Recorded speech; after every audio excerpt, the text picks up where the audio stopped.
Wesh les copains, je suis de retour.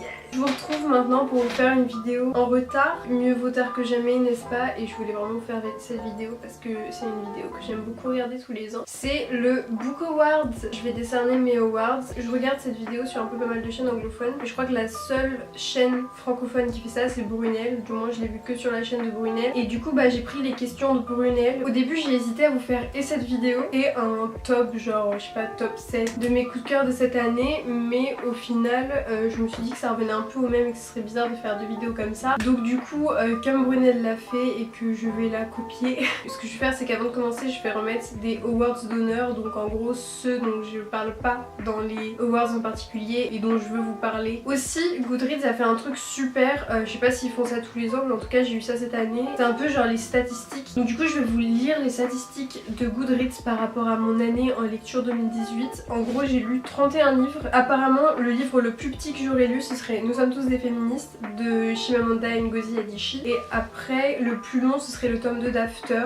Après le plus populaire que j'aurais lu ce serait 1984 de George Orwell. Et le moins populaire ce serait Muséo Musée Bas de Jean-Michel Ribes. C'est un livre que j'ai lu pour les cours et dont je vais vous parler dans mes prochaines lectures. Mais du coup voilà. Après pour terminer celui que j'ai lu qui est le mieux noté sur Goodreads c'est The Hate You Give de Angie Thomas. Je suis contente que ce soit ce livre parce que c'est celui que je pense devrait être le mieux noté. Donc du coup voilà pour ça rapidement. Et maintenant on peut passer à mes awards d'honneur. Donc en gros les awards d'honneur c'est les livres qui sont pas dans les awards en particulier et à qui je veux quand même décerner des awards. Donc du coup voilà. Donc le premier ce serait Le Pacte d'Emma de Neil Gaiman. Alors celui-là je crois que je l'ai lu début mars 2018. J'ai tellement hâte d'avoir le tome 2, il m'a complètement retourné le cerveau. C'est plein d'énormes clichés mais c'est vraiment les clichés qu'on aime et bien maniés parce que des fois on va lire des livres ils sont pleins de clichés mais c'est hyper mal manié. C'est l'histoire de Emma, une jeune fille, je me rappelle plus très bien, j'ai peur de dire des conneries. Elle est atteinte d'une maladie neurodégénératrice et un jour elle va rencontrer Andrew Anderson, un grand PDG, etc. Elle va se rendre compte que c'est un vampire. Ce que j'ai vraiment adoré, c'est que Neil Gaiman, comme elle a aussi été booktubeuse et qu'elle lit énormément les mêmes histoires que nous, j'imagine, si on lit ça, parce qu'on a vraiment tous les petits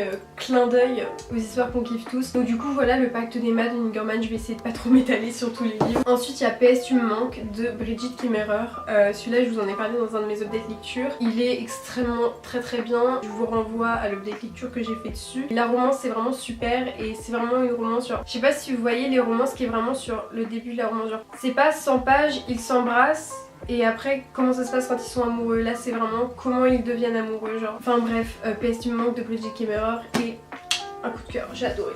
Ensuite lui j'ai peur qu'il y ait beaucoup de personnes qui soient pas d'accord avec, mais c'est Crois en moi de Taher et ma fille, le tome 4 de la série Insaisissable. Donc celui-là ça a été vraiment une surprise et je m'attendais pas à l'aimer autant. La saga Insaisissable est une de mes sagas préférées, mais en fait quand j'ai terminé le tome 3 j'avais aucune idée, enfin c'était il y a 2 ans et j'avais aucune idée qu'il allait avoir un tome 4 qui allait venir après. Pour moi la fin du tome 3 c'était vraiment une bonne fin, ça allait venir un peu genre gâcher le truc et mais franchement j'étais super bien surprise, ça m'a fait tellement du bien de retrouver cet univers. Je l'ai tellement aimé, ça m'a fait tellement du bien, c'était vraiment genre le livre doudou même si c'est super dur parce que cette saga est super dure. Après je pousserais bien un coup de gueule sur la couverture. Enfin quand tu lis le livre c'est quand même un univers pas mal sombre et tout, à quel moment tu te dis on va mettre une couverture rose bonbon avec une meuf en robe alors que même la couverture anglaise, attendez je vais vous la chercher. Donc du coup en gros je déteste tellement la couverture française que quand j'étais aux États-Unis je l'ai acheté en anglais. Même les couvertures des tomes 1, 2, 3, bon je suis pas fan mais ça peut passer parce que c'est un peu sombre. Mais là qu'est-ce qui leur est passé par la tête, genre. Surtout que je trouve que les couvertures originales sont tellement magnifiques, enfin genre. Mais bref, du coup voilà, c'était quand même un coup de cœur, donc quoi, ne pas se fier à la couverture. Aussi comme un awards d'honneur, celui-ci je l'ai pas en main propre parce que je l'ai prêté à une amie pour qu'elle le lise avant que le film sorte, mais c'est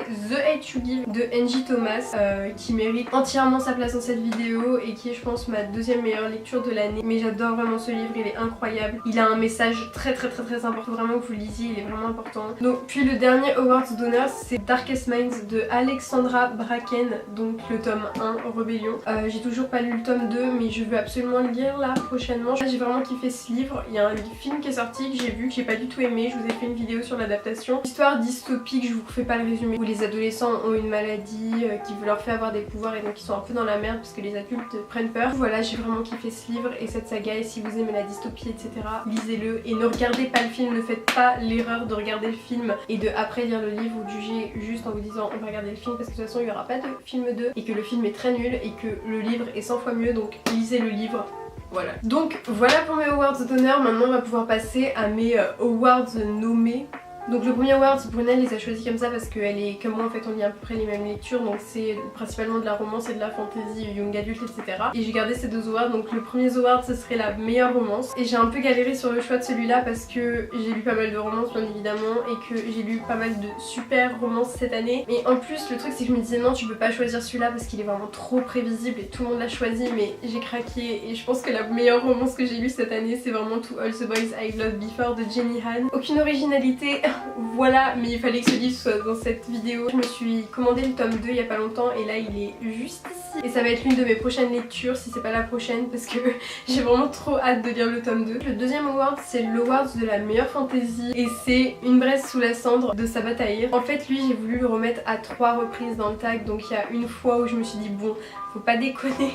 Du coup je l'ai mis qu'à 2 reprises donc vous allez le revoir et j'ai dû choisir un autre livre pour une autre catégorie pour pas que ce soit trop redondant. Mais du coup voilà, j'ai dû forcément choisir celui-ci pour cet award. Vous allez le voir revenir parce que je veux pas vous spoiler, mais comme je vous avais dit dans mon update lecture, je veux pas vous faire de résumé détaillé parce que je me suis lancée dedans sans savoir du tout de quoi ça parlait et j'ai eu un peu du mal à comprendre au début, mais je pense que c'est vraiment mieux de se lancer dedans sans savoir vraiment de quoi ça parle. Donc c'est sous 2 points de vue avec 2 personnages absolument incroyables. J'ai découvert mon âme sœur dans ce livre. Ensuite pour le award de la surprise de l'année, j'ai choisi Hush Hush de Becca Fitzpatrick. Donc lui j'hésitais avec Crois en moi, mais j'ai finalement pris celui-ci parce qu'il m'a vraiment surprise beaucoup. Je l'ai lu en 2 parties. Première partie où je me suis vraiment fait chier, mais parce que j'étais dans une grosse panne de lecture, et deuxième partie où j'ai vraiment surkiffé et que je pense que si j'avais tout lu en une partie au moment où je l'ai lu à la fin, j'aurais vraiment trop aimé. Ça m'a vraiment surprise parce qu'il y a tellement que des mauvais avis sur cette saga.